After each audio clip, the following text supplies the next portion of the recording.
ফুটন্ত গরম পানিতে টুথপেস্ট দিলে কি হয় দেখুন, যা এতদিন কেউ জানে না, কেউ দেখেনি, এটা দেখা মাত্রই ট্রাই করতে ইচ্ছে করবে, আপনার চোখ কপালে উঠে যাবে।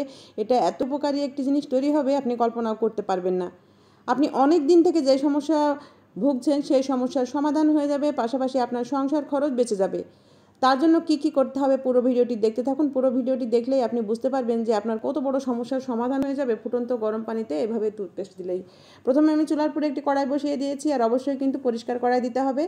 দেওয়ার পরে এর ভিতরে আমি কিছুটা পানি দিয়েছি, দেওয়ার পরে এবারে পানিটা গরম হলে এর ভিতরে আমি টুথপেস্ট দিয়ে দিচ্ছি। তবে অবশ্যই হোয়াইট টুথপেস্ট দিতে হবে, কোনো জেল পেস্ট দিলে কিন্তু হবে না। এখানে আমি 2বার ব্যবহার করার মতো টুথপেস্ট দিয়ে দিলাম, খুব বেশি টুথপেস্টের প্রয়োজন নেই। এবারে পানিটা সাথে সাথে টুথপেস্টটা আমি ভালো করে এভাবে নেড়ে মিশিয়ে নিচ্ছি। যতক্ষণ পর্যন্ত না মিশবে, টুথপেস্ট দলা পেতে থাকবে, ততক্ষণ পর্যন্ত কিন্তু এই জিনিসটা কার্যকারী হবে না। তাই এইভাবে নেড়ে নেড়ে পানির সাথে মিশিয়ে দিতে হবে, আর অবশ্যই পানিটা ফুটিয়ে নিতে হবে।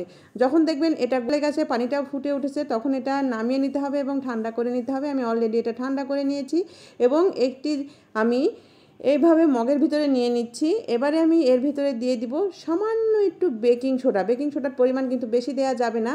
এখানে চা চামচের 4/1 ভাগ দিলেই হবে। দেখুন আমি আন্দাজ মতো দিয়ে দিলাম। এবারে আমি এই বেকিং সোডাটা ভালো করে মিশিয়ে নিব। এখানে কিন্তু বেকিং পাউডার দিলে চলবে না, বেকিং সোডাটাই দিতে হবে। এবারে আমি সুন্দর করে মিশিয়ে নিচ্ছি। মিশিয়ে নেওয়ার পরে এটা আমি একটি স্প্রে বোতলে ঢেলে নিব।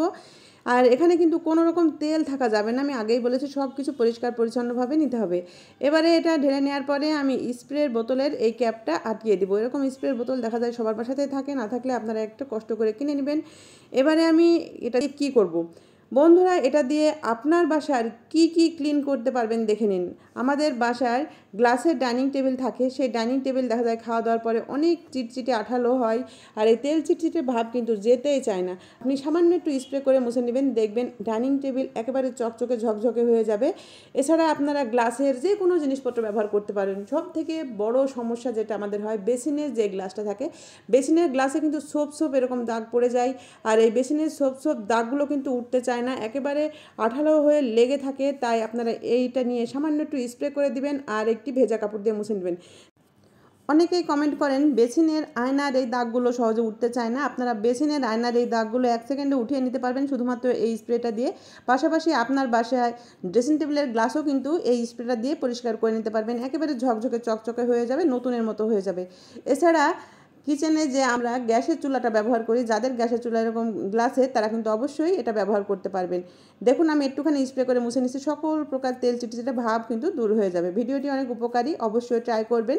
ভিডিওটি যদি আপনার কাছে ভালো লাগে, উপকারী মনে হয়, অবশ্যই লাইক দিয়ে দিবেন। আমার চ্যানেলে যারা আজকে নতুন, চ্যানেলটি সাবস্ক্রাইব করে নিতে ভুলবেন না। সবাই ভালো থাকবেন। আল্লাহ হাফেজ। আসসালামু আলাইকুম।